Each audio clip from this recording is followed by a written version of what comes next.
This is Kelly. And this is Amy. And you're listening to Diary of a Death Investigator. We're doing the final countdown to 50. Nothing really big happens at 50. I was like, what are we counting down for? Well, I think 50 is quite the number. We've gone back, or I go back and listen to our old ones. And I think from where we started to where we are now, we're getting better. I don't think anybody really understands the process of podcasting because Amy and I both have full-time jobs. On the last episode, I told you I had been in Coachella for a couple of weeks. And by Coachella, I just mean the desert activating. But that had been a project, a labor of love, because I had been working on that for 4 months and I came into it late. So, we're busy people. Kelly is a lot busier than I am. Admittedly, I will say that. And I'm doing other things behind the scenes, but I'm not going to announce that yet, I don't think. And so, but my point in saying that is like every other week or every 3 to 4 weeks, Amy and I will record 2 or 3 episodes at a time. Then I usually go back and listen to them. Then we send them to Joel. Joel's an angel and gets them back within usually 2 days when he knows that we put out on Wednesdays. So he will send them to me on Tuesday nights. I'm in bed listening to them just to approve them so that I can upload them the next day. So, it's a lot of work. So we appreciate you guys listening. I just don't want you to think we just throw something together though, because it does take time and we enjoy doing it. So, we started this at the end of July. Oh, dang. Yeah. We're almost, I guess we are almost to a year anniversary. So, 50 is not so bad. I'll just be here for the creative energy. So, well, and hopefully Amy can find a good one for us at 50. Maybe we do like a fun autopsy or something, or we can talk about a case. Maybe that wasn't yours, but maybe we can dig up some cases and review them for that. Oh, I'll get creative. But going to count down to 50, this is episode 41, and we're calling this one Daddy Dearest. Yes. And actually, this case, I will start off with saying that originally this was reported to me as a possible suicide, and then that did change very quickly. So when I got this call, this was reported to me almost 12 hours after the fact, which is very late, which was concerning to me. I'm always very skeptical as to what's happening at a scene, which it's different per agency. Sometimes I know that if it is the state that's taking over a case, I know that they're understaffed and sometimes processing a scene takes them a long time. And if it's like a certain agency where if there's a lot of, I should say, evidence in the area of ballistics where, say, it's like a officer-involved shooting and there's like 70 casings on scene, that can take a long time to process as well because it's very meticulous in measuring. Oh, okay.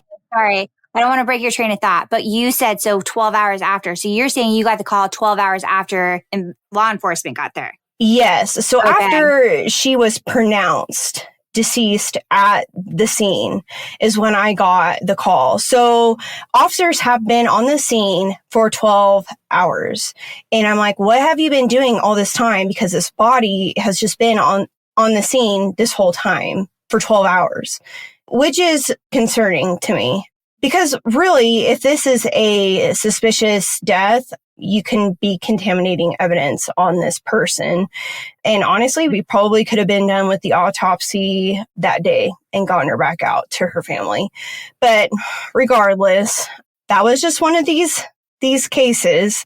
So I get to this scene and the father is there at the scene at the time. Mother is not present at the scene. What I'm told is that mother and father and adult daughter, who is 22, live in this home together. Daughter has no prior medical history.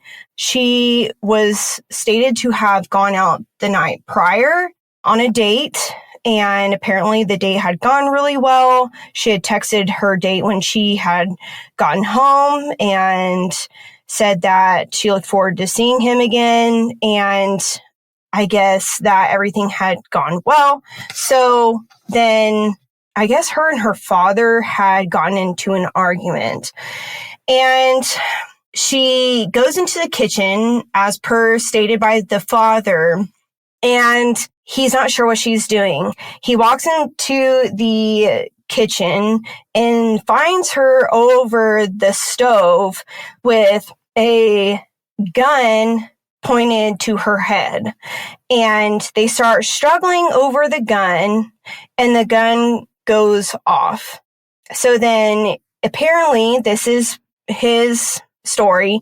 He drags her into the living room and calls his wife, and 30 minutes later is when they call emergency services. And I'm pretty sure, I don't know if the wife is at work during this time. I think the wife is a nurse, so I think she's at work during this time. This is at night. She's working the night shift. So I'm not sure why they didn't call emergency services earlier. So that's also a red flag to me as well. They live in the city where they're very close to a hospital. Like, they could have called emergency services and they should have been there within like less than 5 minutes.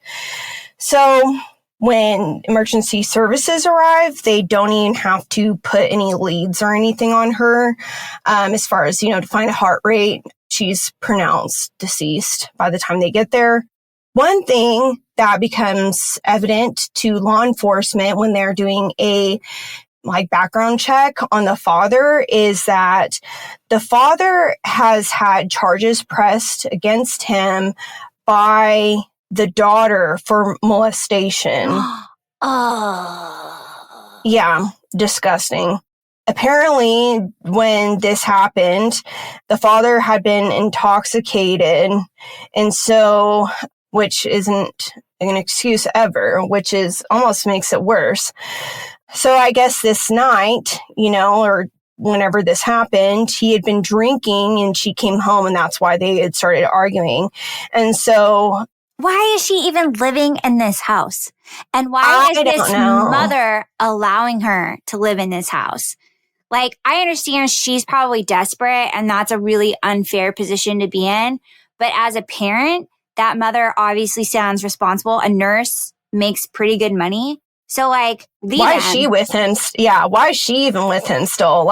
Leave him and let the daughter move in with you. I don't know. I have no idea. Did you see this guy? Is he even good looking? Ew. No. Disgusting. Disgusting. Yeah. Because I told you when I got there, the dad was still there. The dad was in the front yard. And so something that was pretty obvious when I got there was that he was blatantly drunk, intoxicated heavily. And the officers that were the first responders on scene, they said they thought it was really weird was that when he went out into the front yard, whenever they arrived, he had blood all over himself. And so he picked up dirt, out of the planter and was wiping the blood off with the dirt. You got there 12 hours after. Mm-hmm. So, and he called services 30 minutes after she died. So he was that drunk that he was still drunk, or had he been drinking? Cops won't let him drink, right? They wouldn't. No. So he was that drunk for 12 hours? So unless he was going back in, because this was at 6 o'clock in the morning. I bet you he was going in and drinking more, because there's no way. And I think you've said this before. You can't take when they're drinking or when they're drunk, you can't get a statement, right? You can't, it's not a... Right. It's not admissible, technically. So if he keeps drinking, he can't really say anything. Unless he was taking pills. Because he was very obviously... on something. Intoxicated. Yes, he was not in his right state of mind. Well, I did say drunk. So okay, because I was I just assumed intoxicated was drunk when you said it. But yeah, because that's a long time. If he is an alcoholic and drinks a lot, he can drink a lot. So he wouldn't be that intoxicated 12 hours later is my point. So they said he was intoxicated when the daughter got home. And then he still, he was very obviously still intoxicated when I showed up. So either he was getting something out of the house or from his vehicle, or, when you're on a scene that long, yeah, who knows? So he could have been going to the bathroom, or I don't know. Who knows what they were allowing him to do for that long. So I don't know why they needed the scene for 12 hours for what they did or didn't do, because they weren't done when I got there. And then they said, when they saw him come out into the front yard, when they arrived, he was trying to cover himself up in dirt to dry out the blood that was on him. So I thought that was weird too. Yeah. Why don't you just wipe it off somewhere else? Like, what, because you don't want to get your scene dirty? I would expect that him to have blood on him if he said he dragged her into another room. Yeah. So the kitchen was maybe, 20 feet away from where she was. Because the kitchen and living room were attached. So he just dragged her from the kitchen into the living room, and she was flat on her back. So when I got there, their CSI unit was still there. Everyone was still in there. Everyone and their dog had been in there and had to step over her to get in and out of that house. So I'm literally everyone's evidence is going to be on her at this point, because everyone's had to walk over her. Then they had to call in this guy. I cannot with this guy. He is I don't know if he's a crime scene specialist is what he calls himself, or a ballistics specialist, but I'll just say that I embarrassed him at the scene and proved him wrong. So, and just, when Amy's talking about this, she's looking up at the ceiling, trying to come up with the nicest. I am, because I'm really trying to not have a rant, which I'm improving. Yes. This is good. This is good. I appreciate it. Anyways, I do my examination first so I can get her out of the house, which I have had an experience with one of these CSI agents before. And this girl drives me nuts, because we've been on another scene before. It was at a hospital with a child, and she was trying her darndest to find trauma on this child with this poor mom who was grieving. And she was like, "What's that?" And I was like, "That's his nipple." And she was like, "I don't need your help. Thanks." And she kept trying to offer her help to me. "Do you want my help? Searching for the exit wound in her hair?" I'm like, "No, I just want you to move." This girl she's 22 years old, the decedent, clearly full rigor. She's stiff, because she's been sitting in this position for 12 hours. She is just drenched in blood. She was shot in the face. It was in the front of the face, almost through her, almost dead set through the front of the nose. And the blood is dry on her face. It's just crusted because she's been sitting in this position for so long. And her hair is just congealed, with blood. It's just dried and matted. And they're telling me that because they have this expert here, that he says that this projectile exited her head. And I'm like, her head is very intact for having a projectile have exited her head. And I am feeling around the back of her head, because with that trajectory angle, I was just very confused as to am I just completely missing this? I'm feeling around the back of her head, maybe it splintered off inside, through her sinus cavities. And I'm just okay, well, I take one of our long Q-tips that we had, and I try to find trajectory angle, and it was straight on. So I'm 99% certain, this is still in her head. And he's "There's no way." And I was okay, well, I don't know where it is then. You're probably going to be searching here for another couple of hours and to find that. But I can't even find an exit hole in her head. So I said, well, maybe it's just because her hair's so matted with blood. And then here's this girl still yapping in my face, "You want me to help you?" And I'm just no. So So I'm trying to get pictures of her hands and stuff because that's important for anything where there's a possible struggle, and especially, with her arms and stuff, like looking for bruising.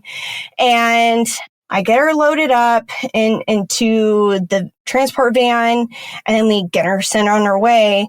And I go into the kitchen and I'm asking this expert to what he thinks happens here based upon the blood spatter. He's like, well, this is a position that the father says that they were in at the time of the struggle. So he says that she's facing towards this oven and that her head is like bent down over the oven, and she has the gun pointed directly towards her face, and that her thumbs are like gripping over the trigger, and it's a revolver. And so, in fact, it's a Taurus Magnum 357 revolver, which a 357 is a very high-powered gun. And yes, that should technically exit, yes. But is it like the Judge Public Defender? No, that's a totally different gun. So I'm like, okay, well, I said, okay, so why do you think this exited her head? And he's like, well, if you look at this blood spatter here, there's castings here and here, and look at that satellite spot. I'm like, I see one blood droplet. I was like, honestly, there's really not a lot of blood spatter, and it's all in the front of this cabinet facing the oven. And I looked behind me and I was like, don't you think there would be brain matter? I even think behind, yeah, I was like, back behind us here, and I was like, there would be hair, there'd be blood, there'd be brain matter. And he's like, no, not necessarily. And I was like, well, I'm not like, let's see, what year was this? I had been doing this for 4 years at the time. And I was like, I've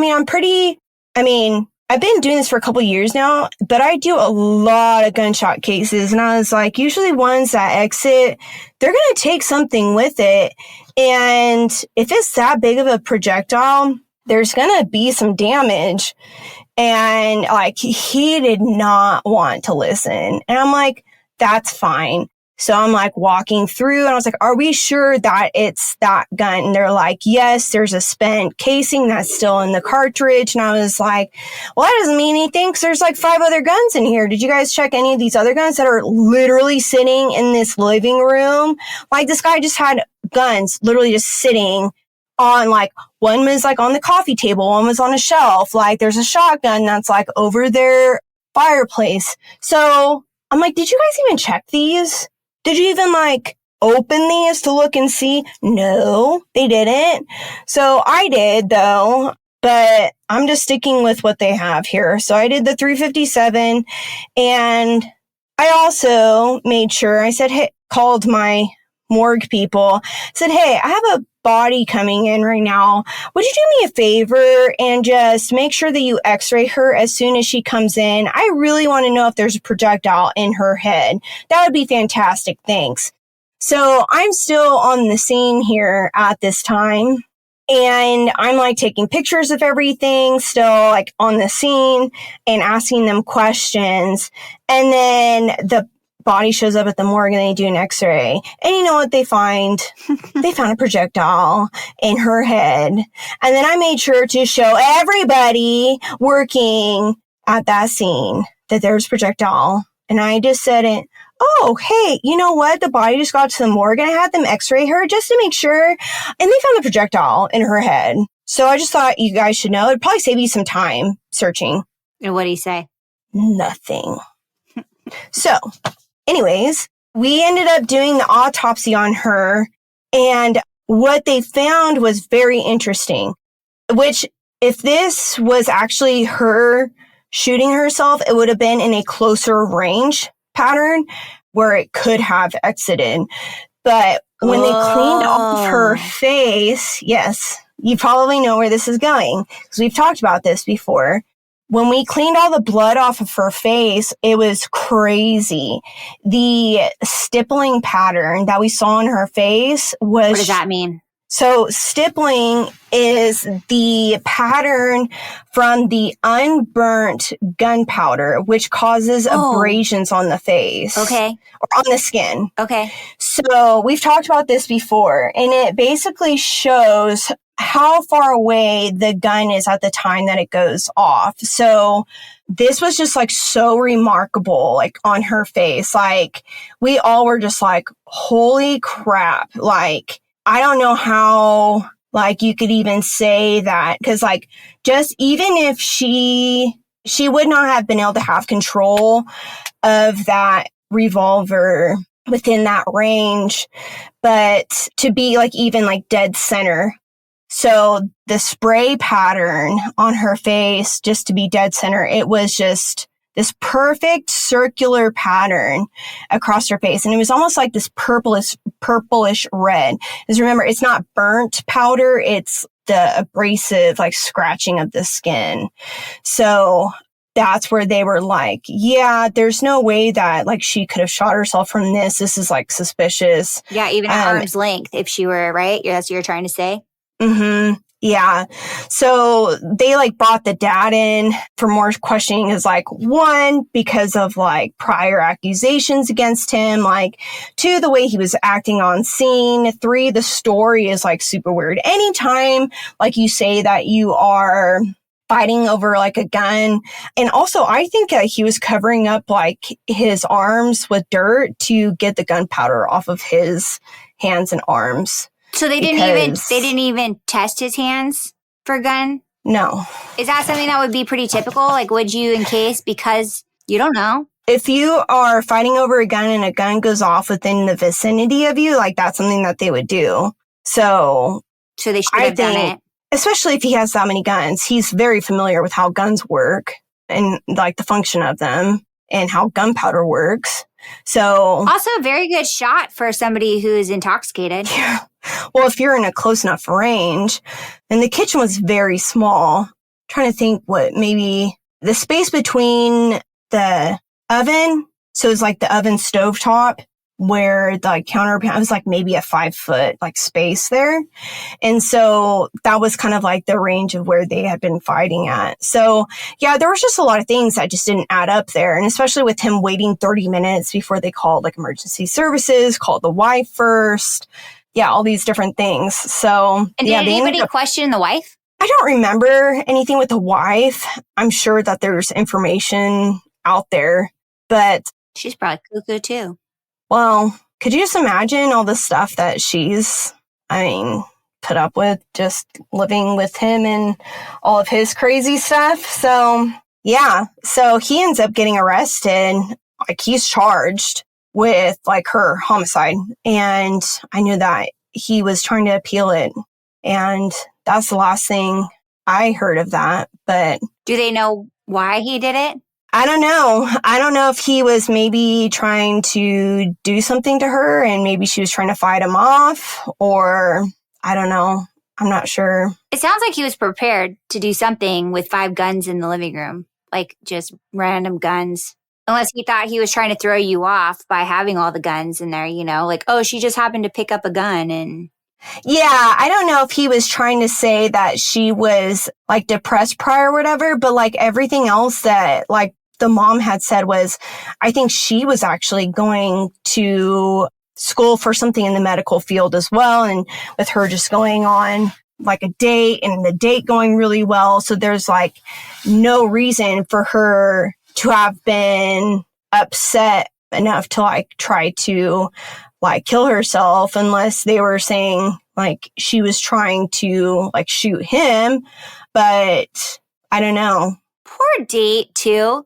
Cause like he probably, if he thought it went well too, and then he's waiting for her to text back, and then he's like waiting. I don't know if he tried texting her again, but you know, and then he hears about it on the news, like the night he went on a date with this girl. Yeah. No kidding. That's rough. So yeah, kind of a crazy case, frustrating in so many ways, but man, it feels good when you're right. Well, good thing you were right and not wrong, because that could have gone another way too. But I've had that happen a couple times actually. And I'm just like, hey, I could be wrong, but this is just what I'm finding. And this is what this is consistent with. And I would say 9 times out of 10, I've been right. Well, you just never know kind of like what's going on in the human body either. I was, and this is a little off topic, but I was reading about a lady who got really, really sick. And she, to the point, I think she might have been in the medical field or something, but she was in really good shape. She didn't understand. And she just kept getting like fevers, right? And the fevers like weren't going away. So like an infection, but they couldn't find anything in her body. She like went all over for this. Well, then she ended up having a fibroid, a large one. And she had it removed. Well, when she had it removed, they tested it and it came back positive for salmonella. Oh, how weird. It's so weird, right? So like, even if you know so many things or you think you know so much, there's always this like curveball, right? I was going to say the more that time goes on, and the more time goes on, science gets better, right? So think of where we are now from like 20 years ago. Well, now if it's something like cancer related or something like internal, oh my gosh, I would never attempt to be like, now I know that it's this, but I mean, when I can tell you personally, I worked one shift where I had 5 gunshot suicides and they were all to the head. When you see that many of them in that many years, like you know what to look for, but like, I've had some where I'm like so convinced that it's, like the one I said where I was wrong. And then I learned from that. So well, that's everything. They say you got to make mistakes in order to figure it out. Because if you never make a mistake, you don't know that what you're doing is wrong, or you're not taking the risk to assume that anyway. But yeah. So anything that's an abnormality, I now would be like, I'm going to hold off my comment on that. But something that I know is like, I get this all the time. Yeah. I don't know. I think it's pretty safe to say, even like, you said, well, I would know that there would be something there. So that's true. I would know. I don't claim to be a expert crime scene. So I hope he learned something that day too. Everybody was learning. Well, that was good. I mean, it's good. It's just sad. I feel like I learn a lot about this. And, it's interesting because our phones secretly listen to us, right? Because I'm always getting the advertisements. It doesn't secretly do it. You get advertisements now. That's true. And we keep hearing about these investigations or the parents appealing. And I'm being, the specific one I'm talking about is the boy in Tennessee, the one that drowned. And I find myself, because it keeps popping up on Instagram, I keep responding to people in the comments. They're just like, well, the coroner said that, that he didn't have fluid in his lungs. And, and I have said, well, my sister has said that like the coroner doesn't necessarily have to have a medical background. And then it's like shocking for people, right? Because it was shocking for me when I heard it. You can also Google it, and Google tells you that you don't have to have a medical background. So I think like, it's so crazy that people have these things set in their minds that like, oh, this is the way that it's supposed to work. And this is what happens on scene because of TV, but also common sense. Because you're like, well, yeah, wouldn't a coroner have like medical? And honestly, if these people if they were interested enough to know, you can do a quick Google search to actually look up how drownings work. You can have a dry drowning on land where you don't have fluid in your lungs. So I just want to tell everybody you need to listen to our podcast because you'll know exactly what it is. And I'm not even saying to like, and I'm not a doctor.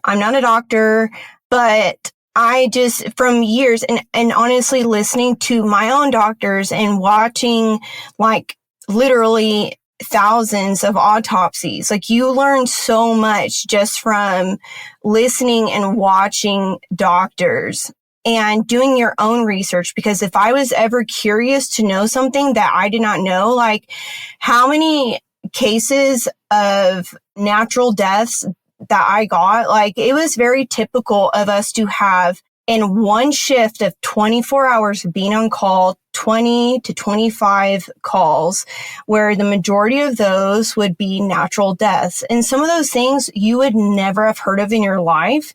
And I would look those up so I would learn what it was. And so if you don't know what it is and you truly are interested in a case, wouldn't you think you would search that up? Like, oh, no lungs in or no water in lungs in a drowning case. Like, well, I think everybody also, I think it's intriguing for them because they're like, well, he didn't have any clothes on or he's missing this. And, you know, listening to you talk about it. The parents really want there to be closure because it's much easier to justify something like that and saying that he was killed instead of saying that he was very drunk and he had an accident and fell into the river and drowned.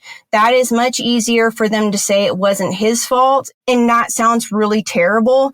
But because I've had so many cases like that, it's much easier to justify that instead of saying there was this really stupid accident that my kid had and that's why he's deceased now. Right. Well, we know that people do stupid things, but going back to like why he may not have clothes on or his watch missing or his wallet missing, you said it before. If an unhoused person comes along and sees him, like they're not going to say anything. They're just going to take stuff off him because you saw it.